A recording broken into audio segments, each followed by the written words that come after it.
Ukraine रूस की जंग में न्यूक्लियर तबाही का वक्त करीब आ रहा है। मुमकिन है कि दुनिया जल्द ही यूक्रेन को न्यूक्लियर रेडिएशन से तड़पता देखे। और ये कोई अनुमान नहीं है, बल्कि ये इंटरनेशनल एटॉमिक एनर्जी एजेंसी का दावा है, जिसके मुताबिक इस न्यूक्लियर तबाही का एपिसेंटर होगा ज़ैपोरिज़िया न्यूक्लियर पावर प्लांट। आखिर क्या है ज़ैपोरिज़िया के हालात, क्यों डरा रहा है न्यूक्लियर पावर प्लांट, देखिए इस रिपोर्ट में।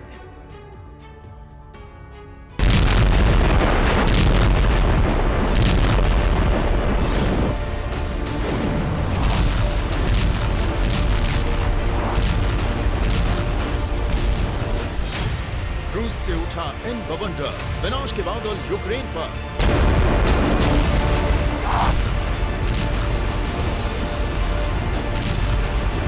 यूक्रेन की वार जोन में न्यूक्लियर विनाश के बादल मंडरा रहे हैं, लेकिन ये विनाश ना तो रूस के हाइपरसोनिक हथियारों से होगा, ना ही टैक्टिकल न्यूक्लियर वेपन्स के इस्तेमाल से, बल्कि बिना हथियारों के भी रूस तबाही मचाने के लिए तैयार है।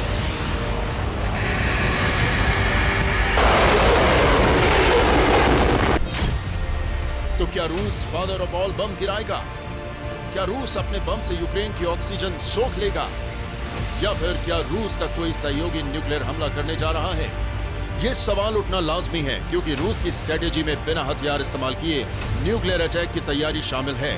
और आपको ये जानकर ज्यादा हैरानी होगी कि ना तो रूस फादर ऑफ ऑल बम का इस्तेमाल करने जा रहा है, ना ही किसी अलायंस पार्टनर के न्यूक्लियर बम का इस्तेमाल करने जा रहा है, बल्कि रूस ये तबाही मचाने जा रहा है ज़ैपोरिज़िया न्यूक्लियर प्लांट से।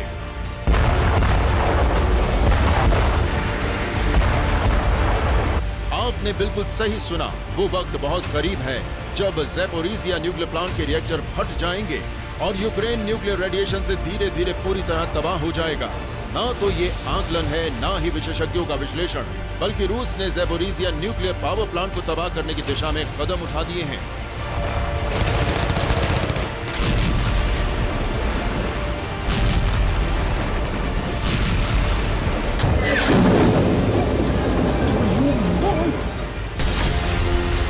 तेईस 24 की दरमियानी रात ज़ैपोरिज़िया में जबरदस्त हमला हुआ। इस हमले में ज़ैपोरिज़िया पावर प्लांट के पास जबरदस्त धमाका हुआ। इस धमाके से ज़ैपोरिज़िया न्यूक्लियर पावर प्लांट पर खतरा मंडराने लगा। बावजूद इसके पिछले 3 हफ्ते जारी इस जंग को ज़ैपोरिज़िया में नहीं रोका गया। यानी ना पुतिन मान रहे हैं, ना ही ज़ैपोरिज़िया को लेकर होने वाले नुकसान का आकलन ज़ेलेंस्की कर पा रहे हैं। और वो भी तब जब ज़ैपोरिज़िया न्यूक्लियर पावर प्लांट के हालातों पर इंटरनेशनल एटॉमिक एनर्जी एजेंसी के डायरेक्टर चेतावनी जारी कर चुके हैं। IAEA के डायरेक्टर राफेल ग्रासी ने ज़ैपोरिज़िया प्लांट से सैन्य कार्रवाई को लेकर आगाह किया है। इसके अलावा उन्होंने ज़ैपोरिज़िया न्यूक्लियर प्लांट की हालत बेहद गंभीर बताई है। सैन्य तैनाती और पावर ग्रिड से प्लांट का कटना बड़ा संकट माना गया है। दावा है कि कूलिंग सिस्टम ठप पड़ने से रिएक्टर में ब्लास्ट का खतरा बढ़ गया है।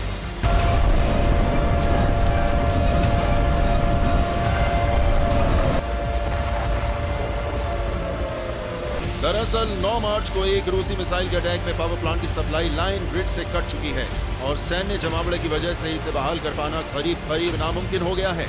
अब तक power plant backup power line पर निर्भर है, जिसके डिस्कनेक्ट होते ही न्यूक्लियर रिएक्टर में विस्फोट की संभावना बढ़ जाएगी। हालांकि ये हालात दोनों तरफ से बड़ी आक्रामकता के कारण बने हैं, लेकिन दोनों ही ज़ैपोरिज़िया को लेकर अपनी आक्रामकता कम नहीं कर रहे हैं, जिससे साफ संदेश मिल रहा है कि जल्द ही न्यूक्लियर बवंडर ज़ैपोरिज़िया से उठ सकता है।